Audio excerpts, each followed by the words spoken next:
لم يزل ولا يزال وهو السميع العليم. أشهد أن لا إله إلا الله وحده لا شريك له المنزه عن الزمان والمكان وهو كبير الكبرى والمحمود الذي لم يصل حامده إلا انتهائه. وأشهد شهادة بالإيمان واليقين أن سيدنا محمدا عبده ورسوله الذي نور من نور الله علمه الله كل مكان وما يكون إلى يوم الدين. وأشهد شهادة بالإيمان واليقين أن سيدنا محمدا المهدي الموعود الذي نور من نور الله قد جاء ومضى ومن أنكره كان من الكافرين. صلى الله عليه وعلى آله وأصحابه البرات المكرمين. فقد قال الله تعالى في القرآن الكريم والفرقان المبين: أعوذ بالله من الشيطان الرجيم. بسم الله الرحمن الرحيم. ليلة القدر خير من 1000 شهر. وقال رسول الله صلى الله عليه وسلم: ومن قام ليلة القدر إيمانا واحتسابا غفر له ما تقدم من ذنبك. وقال المهدي الموعود علیہ السلام: ایرا بجائے فرض عین باعث شمارت. صدق اللہ السمیع العلیم وصدق رسولہ الکریم وصدق المہدی الموعود العظیم. پروردگار عالم کی وہ ذات مقدس ہے جس نے اپنی بندگی کے لیے ہم کو پیدا کیا ہے، اور ہر امت اللہ تبارک و تعالیٰ کی بندگی کرتی ہے، لیکن ہر امت کو اللہ ان کی زندگی میں جتنی ان کی عمر ہوتی ہے اتنی ہی ان کو عبادت کا اللہ موقع عطا کرتا ہے، اور وہ اپنی حیات میں جتنی عبادت کرتے ہیں ان کو اتنا ہی اجر دیا جاتا ہے. یعنی سابقہ امت میں اگر کوئی شخص 80 سال کی عمر پائے اور وہ 10 سال کی عمر سے عبادت کا آغاز کرے تو اسے اپنی حیات میں 70 سال عبادت کا اسے اجر دیا جائے گا. لیکن محمد رسول اللہ صلی اللہ علیہ وسلم اور خلیفۃ اللہ میرا مہدی موعود علیہ السلام کے صدقے سے اللہ نے اس امت کو ایک خاص فضیلت عطا کی ہے. جیسا کہ سابقہ امت میں 70 سال اگر کوئی عبادت کرے تو اسے 70 سال ہی عبادت کا اجر دیا جائے گا، لیکن امت محمدیہ اگر 70 سال اللہ کی عبادت کرتے ہیں تو اسے 70 سال کے ساتھ ساتھ 5831 سال سے بھی زیادہ عبادتوں کا اجر دیا جائے گا. آپ سوال کریں گے کہ یہ کیسے ممکن ہے کہ اگر کسی کی عمر 80 سال کی ہو اور وہ 80 سالہ عمر میں 70 سال اللہ کی عبادت میں گزار دے تو اسے 5000 سال سے زیادہ عبادت کا اجر کیسے مل سکتا ہے؟ یہ اجر آج کی رات کے صدقے سے ملتا ہے. یہ وہی رات ہے جس کی شان کو بیان کرنے کے لیے اللہ تبارک و تعالیٰ نے ایک مکمل سورہ نازل کیا، اور اس رات کی فضیلت کو بیان کرتے ہوئے اللہ نے ارشاد فرمایا: لیلۃ القدر خیر من 1000 شہر. یہ وہ رات ہے جو 1000 مہینوں کی عبادت سے افضل ہے.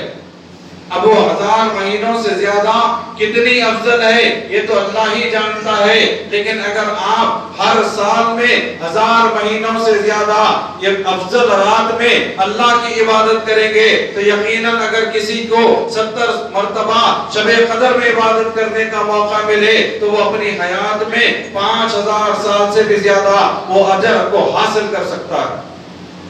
پھر سورہ قدر میں اللہ تبارک و تعالیٰ نے آگے ارشاد فرمایا: تنزل الملائکۃ والروح.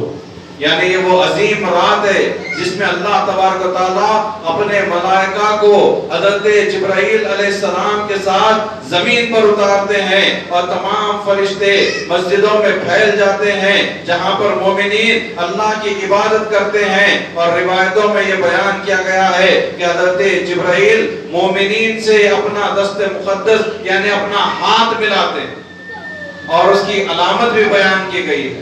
کہ اگر کسی اللہ کے نیک بندے سے حضرت جبرائیل ہاتھ ملائے تو اس کی علامت یہ ہے کہ اس کے جسم کے رونگٹے کھڑے ہو جاتے ہیں۔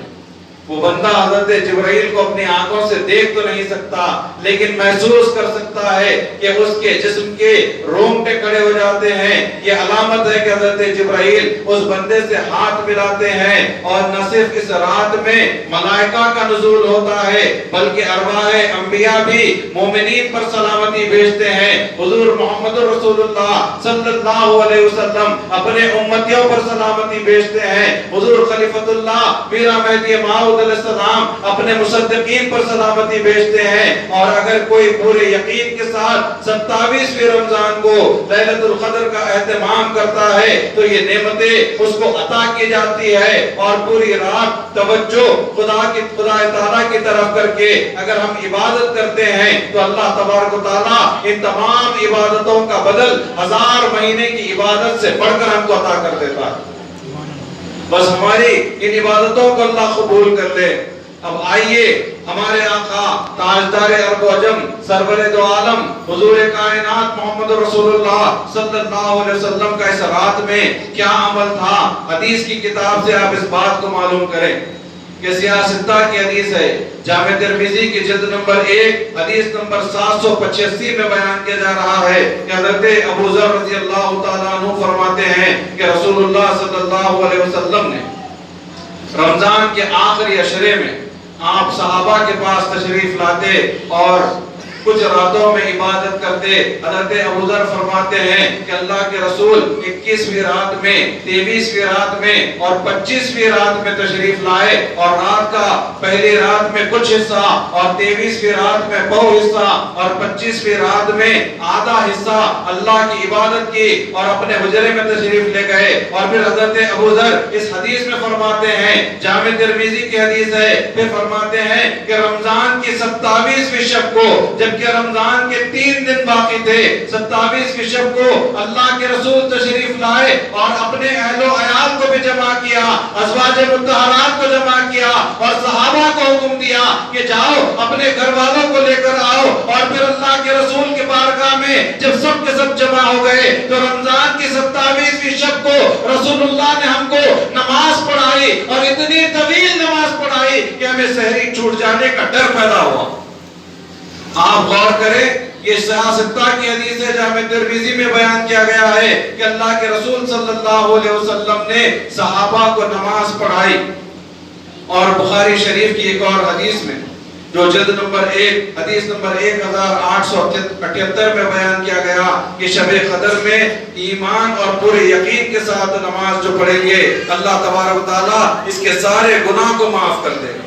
اور جو عبادت اس رات میں کی جا رہی ہے وہ نفل نہیں ہے، وہ کوئی سنت نہیں ہے، وہ کوئی واجب عبادت نہیں ہے، بلکہ یہ فرض عین ہے، اور اس پر بہت سارے دلائل دیے جا سکتے ہیں۔ صرف ایک فرمان ہمارے لیے کافی ہے جو مہدی موعود علیہ السلام کا فرمان ہے۔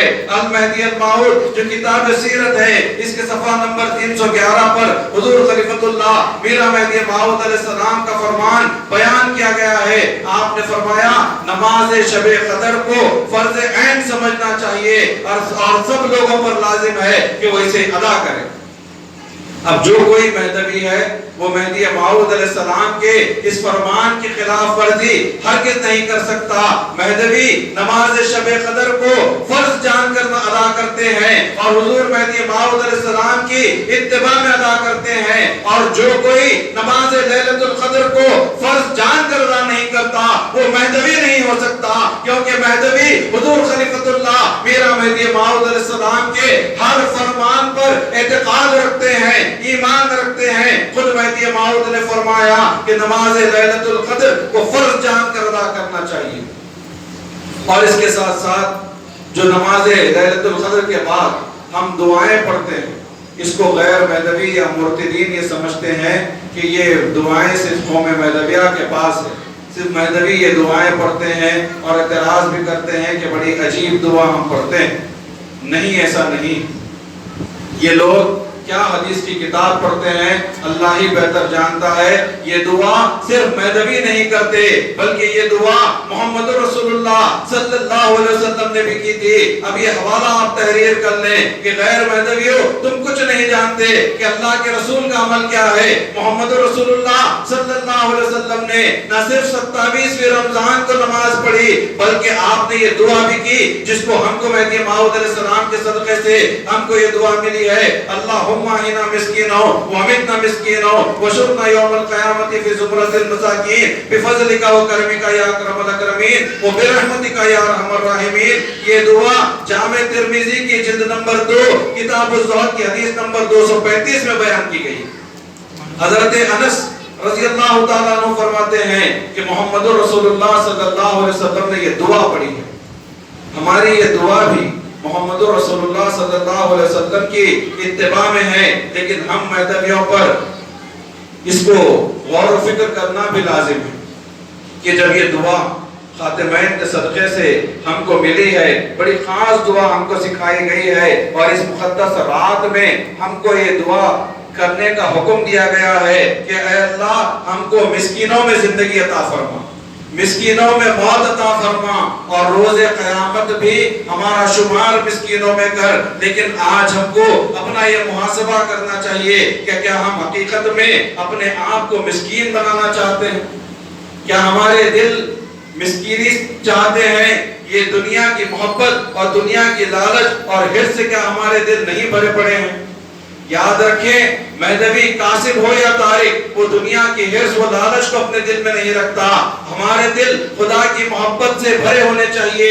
یہ دولت, یہ آرام پسندی, یہ دنیا, یہ خوب کمانے اور اس کو جمع کرنے کی خواہش یہ ہمارا طریقہ نہیں ہے. جب تک کہ دنیا کی محبت دل میں رہے گی اللہ کی محبت دل میں نہیں سما سکتی اور اس دل میں خدا نہیں آتا جس دل میں دنیا کی محبت ہوتی ہے, کیونکہ اللہ ہر گناہ کو معاف کرتا ہے لیکن شرک کو معاف نہیں کرتا. اور ایک ہی دل میں خدا کی محبت ہوگی اور اسی دل میں دنیا کی محبت ہوگی تو یہ سب سے بڑا شرک ہے.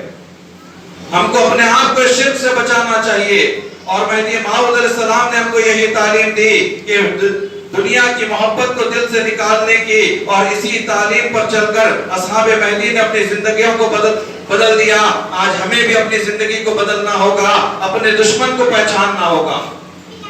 آج لوگ یہ سمجھتے ہیں کہ ہمارے دشمن غیر مہدوی علماء ہے یا دوسری قومیں ہیں. نہیں, یہ حقیقت نہیں ہے. قوم مہدویہ کی سب سے بڑی دشمن پیسے کی محبت ہے. قوم مہدویہ کی دشمن دنیا کی لالچ ہے. قوم مہدویہ کی دشمن دنیا کی محبت ہے. اور جب آپ تاریخ کو دیکھیں گے تو آپ کو معلوم ہوگا کہ جب تک یہ قوم میں فاقے گزر رہے تھے, قوم فاقے کی زندگی گزار رہی تھی, ایمان مضبوط تھا, جب تک یہ قوم ہجرت کر رہی تھی, عقیدے قائم تھے, جب تک یہ قوم کا اخراج پر اخراج ہوتا, انہیں لوگ گھروں سے نکالتے, تکلیفیں دیتے, تب تک ہم خدا کے قریب تھے. جب مصیبتیں بند ہو گئی, آرام دہ زندگیاں ہو گئی, پیسہ آنے لگا اور عقیدہ جانے لگا, صرف بڑے بڑے دعوے رہ گئے کہ ہم اللہ کا دیدار کرنے والی قوم ہے. لیکن خدا کا دیدار کیسے ہوگا؟ خدا کا دیدار کرنے کے لیے کچھ کرنا ہوگا. جس طرح کی زندگی ہم گزار رہے ہیں اس طرح کی زندگی سے ہماری منزل نہیں ملتی. تبدیلی لاؤ اپنی زندگی میں, بس خدا کے ہو جاؤ اور صرف باتوں کی مہدویت کام آنے والی نہیں ہے. یاد رکھیں اس شخص کو کبھی تقوی, زہد اور قرب الہی اور خدا کی محبت نصیب نہیں ہو سکتی جس کا دل دنیا کی محبت اور اس کے حرص سے بھرا پڑا ہے. دنیا کی محبت اور خدا کی محبت ایک دل میں سما نہیں سکتی. اپنے دلوں کو دنیا کی محبتوں کی غلاظتوں سے پاک کر دو تاکہ خدا کی محبت تمہارے دلوں میں داخل ہو سکے. خدا کی محبت انتظار کرتی ہے اس دل کا جو دل دنیا کی محبت سے پاک ہو کر اپنے آپ کو خالی کر دے اور یہ پکارے کہ مولا تیرے لیے میں نے بستر کے آرام کو چھوڑ دیا, تیرے لیے میں نے دنیا کی حرص و لالچ کو چھوڑ دیا, تیرے لیے میں نے اپنے تکبر کو چھوڑ کر عاجزی اپنا لی, تیرے لیے میں نے بھوک و پیاس کو چھوڑ دیا, تیرے لیے میں نے کھانے کی لذتوں کو چھوڑ دیا, تیرے لیے میں نے اپنے بناؤ سنگار کو چھوڑ دیا, تیرے لیے میں نے دنیا کے شعور کو چھوڑ دیا, تیرے لیے میں نے میری شناخت کو تیری معرفت میں گم کر دیا، مولا تیرے لیے میں نے اپنے ہونے کے خیال کو تیرے دھیان میں گم کر دیا، مولا میں نے میری میں کو تجھ میں گم کر چکا ہوں، اے اللہ اب تو میرے دل میں آ جا۔ تو رب کہتا ہے کہ اے بندے، زمین و آسمان میری وسعت کو سنبھال نہیں سکتے، لیکن میں مومن کے دل میں پورا آ جاتا ہوں، جیسا کہ محمد رسول اللہ صلی اللہ علیہ وسلم نے ارشاد فرمایا، القلب المومن عرش اللہ تعالی، مومن کا دل اللہ کا عرش ہو جاتا ہے۔ اور یہ کب ہوتا ہے؟ جب مومن کا دل دنیا کی محبت سے، اس کے حرص و لالچ کی غلاظت سے پاک ہو جاتا ہے۔ اس کے دل میں مسکینیت کو پیدا کرنا ضروری ہے، جب مسکین بنیں گے تبھی یہ تمام کیفیتیں آپ کے اندر پیدا ہوگی۔ اور یہی دعا آج کی رات ہم کو سکھائی گئی ہے کہ اللہ ہم کو مسکین بنا دے، ہم کو مسکینوں میں جلا۔ یہ صرف دعا کرنے سے آپ مسکین نہیں بنیں گے، بلکہ ہم کو اپنی زندگیوں میں مسکینی لانے کی کوشش بھی کرنی ہوگی۔ اور ساتھ ساتھ جب رسول و مہدی علیہ السلام نے یہ دعا کی تو اللہ تبارک و تعالیٰ نے کس طرح سے آپ کی یہ دعا قبول کی۔ آپ محمد رسول اللہ صلی اللہ علیہ وسلم کی سیرت پڑھیں یا مہدی موعود علیہ السلام کی سیرت پڑھیں، آپ کو معلوم ہوگا کہ جب یہ دونوں کا وصال ہو رہا تھا تو ایک تیبن خاتمین پہنے ہوئے تھے، پہننے کے لیے کرتا موجود نہیں تھا، ایک چٹائی پر آرام فرماتے، ایک چادر سے اپنے جسم کو ڈھانکے ہوئے تھے، اور رسول اللہ صلی اللہ علیہ وسلم اور مہدی موعود علیہ السلام کے گھر میں سوائے اس چٹائی اور چادر کے کچھ سامان نہیں تھا۔ یہ مسکینیت ہے جو اللہ اور اس کے اللہ کے رسول اور اللہ کے خلیفہ مہدی موعود نے دعا کی تھی کہ اللہ ہماری موت مسکینوں میں فرما۔ اس طرح سے وہ دنیا سے جب گئے تو مسکینیت کے ساتھ گئے۔ اب یہ دو دعائیں تو خاتمین کی قبول ہو چکی ہے کہ اللہ نے انہیں مسکینوں میں جلایا اور مسکینوں میں ہی ان کا وصال ہوا، لیکن ایک دعا جو باقی ہے وہ یہ ہے کہ قیامت کے دن ہمارا شمار مسکینوں میں کر۔ تو بے شک محمد رسول اللہ صلی اللہ علیہ وسلم اور خلیفۃ اللہ مہدی موعود علیہ السلام کا شمار مسکینوں میں ہوگا۔ اب ہم کو اپنا محاسبہ کرنا چاہیے کہ ہمارا شمار قیامت کے دن کس کے ساتھ ہوگا۔ اگر ہمارے گھر سامان سے بھرے پڑے ہوں گے، اگر ہمارے پاس کپڑوں کے انبار ہوں گے، سامان عالیشان ہوگا، بنگلہ گاڑی سب ہوگا، تو قیامت کے دن رسول و مہدی کے ساتھ ہمارا شمار نہیں ہوگا۔ جو مسکین ہوں گے ان کا شمار خاتمین کے ساتھ ہوگا۔ لہٰذا دنیا کی لالچ کو اپنے دل سے ختم کریں، دنیا کو حقیر جانیں۔ یہی ہماری دوسری دعا ہے کہ مہدی موعود علیہ السلام نے کیا بہترین دعا ہم کو سکھائی۔ مہدی موعود علیہ السلام فرماتے ہیں کہ یہ دعا شب قدر میں جو کی جاتی ہے، اللہم صبر الدنیا بِأَعْيُنِنَا وَعَظِيمِ جَلَالِكَ فِي قُلُوبِنَا وَفِقْنَا لِمَرْضَاتِكَ وَثَبِّتْنَا عَلَىٰ دِينِكَ وَطَاعَتِكَ وَمُحَبَّتِكَ وَشَوْقِكَ وَعِشْقِكَ بِفَضْلِكَ وَكَرَمِكَ يَا أَكْرَمَ الْأَكْرَمِينَ وَبِرَحْمَتِكَ يَا أَرْحَمَ الرَّاحِمِينَ۔ یعنی اے اللہ دنیا کو ہماری نظر میں چھوٹی اور حقیر کر کے دکھا۔ یہ دعا ہم کو سکھائی گئی، لیکن آج کئی لوگوں کا حال یہ ہے کہ کوئی دنیا دار ہو، کوئی شخص زیادہ مالدار ہو تو لوگ کہتے ہیں یہ بڑا آدمی، مالدار کو بڑا آدمی کہا جاتا ہے۔ یہ دنیا حقیر چیز ہے اور جس کے پاس ہوگی وہ بھی حقیر ہوگا۔ بڑا مالدار ہونے والا بڑا نہیں ہوتا، بڑا وہ ہوتا ہے جس کے پاس تقوی ہوتا ہے، بڑا وہ ہوتا ہے جو عبادت گزار ہوتا ہے، بڑا وہ ہوتا ہے جو اللہ کا قرب حاصل کرنے کے لیے اپنی زندگی کو گزارتا ہے۔ لہٰذا دنیا کو حقیر سمجھنا چاہیے۔ آج نوجوانوں کا بھی حال یہ ہے کہ جب راستے سے آپ گزرتے ہیں، کوئی مہنگی گاڑی، زیادہ قیمت کی گاڑی آپ کی نظروں کے سامنے سے جاتی ہے، آپ اس کی ساری تفصیل معلوم کر لیتے ہیں اور اس گاڑی کو بہت بڑی چیز سمجھتے ہیں۔ کوئی مہنگا بنگلہ آپ دیکھ لیتے ہیں، اسے بہت بڑا سمجھتے ہیں۔ سونا چاندی اور یہ تمام چیزوں کو آپ بہت زیادہ اہم اور بہت زیادہ بڑی چیز سمجھتے ہیں۔ یاد رکھیں یہ دنیاوی اشیاء کو، یہ ٹیکنالوجی کو، یہ گاڑی اور بنگلے کو، زمین و جائیداد کو بڑا سمجھنے والوں یہ ہمارا شیوا نہیں ہے۔ ہم کو یہ دعا سکھائی گئی ہے کہ اے اللہ ہم کو دنیا کو حقیر اور چھوٹا کر کے دکھا۔ اور بڑی چیز کیا ہے؟ تو آگے یہ دعا میں فرمایا وہ عظیم جلالک فی قلوبنا، اے اللہ ہمارے دلوں میں تیری عظیم جلال سے ہمارے دلوں کو بھر دے۔ اللہ کا جلال سب سے بڑا ہے، سب سے بڑی عظمت والی چیز اللہ کا جلال ہے، اور ہم کو تیری رضا سے واقف فرما، یعنی ہم کو یہ معلوم ہو کہ ہمارا رب ہم سے راضی ہے یا نہیں ہے۔ یہ دعا ہم کو سکھائی گئی ہے، اس کی جمع، اس کی عظمت اور اس کے جلال سے ہم کو اپنے دلوں کو بھرنا ہوگا۔ اور اس کے آگے دعا کے الفاظ کو آپ غور کریں کہ اللہ تبارک و تعالیٰ سے ہم کو آج کی رات کیا مانگنا ہے۔ تو اس کے لیے مہدی موعود علیہ السلام نے ہم کو سکھایا کہ ہم کو دین میں ثابت قدم فرما۔ دین کیا ہے؟ تو اقرار توحید کے بعد نماز ادا کرنا دین ہے، روزہ رکھنا دین ہے، زکوٰۃ اور حج کا ادا کرنا دین ہے، تمام فرائض ولایت پر عمل کرنا دین ہے۔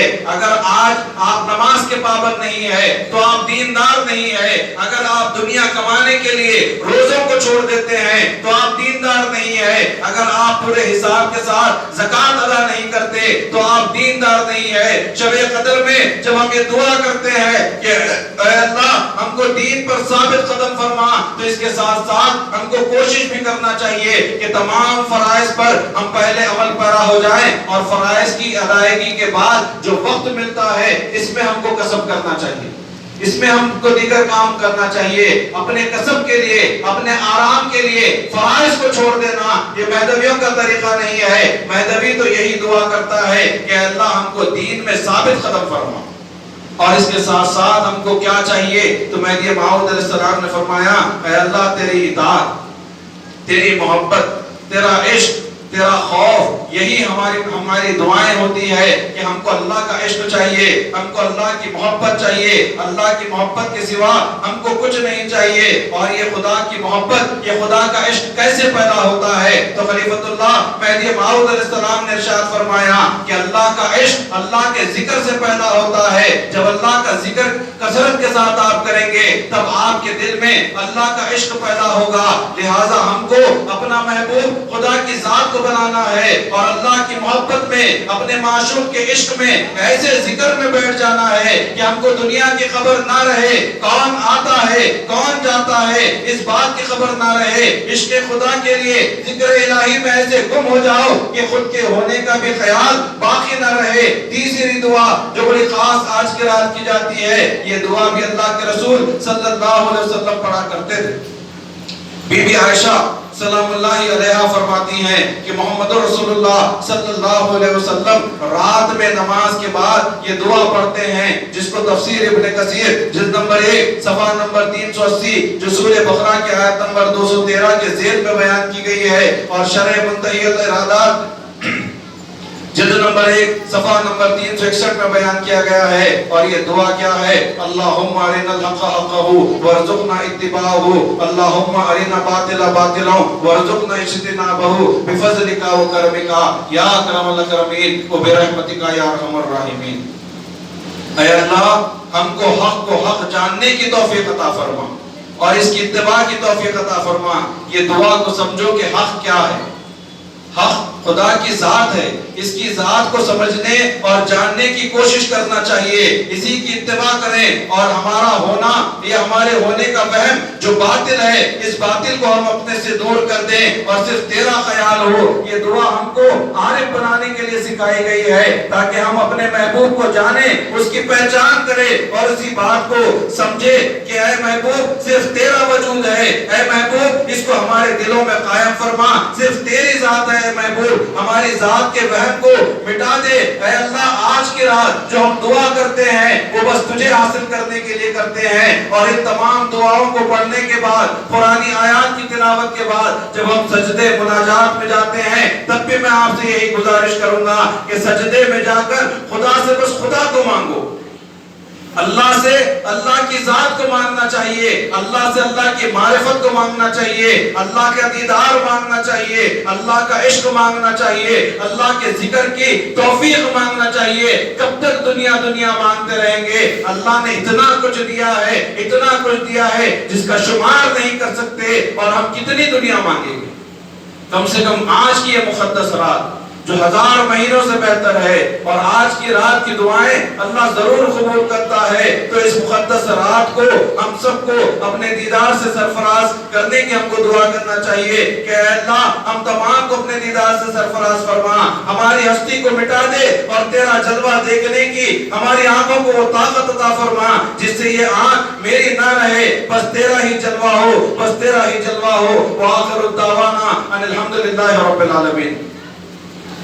میں نماز کے آغاز سے پہلے پھر ایک مرتبہ آپ تمام سے گزارش کرتا ہوں کہ سب بندی کو بالکل درست کریں، چھوٹے بچوں کو پیچھے کی صفوں میں رکھیں اور بڑے حضرات سامنے کی صف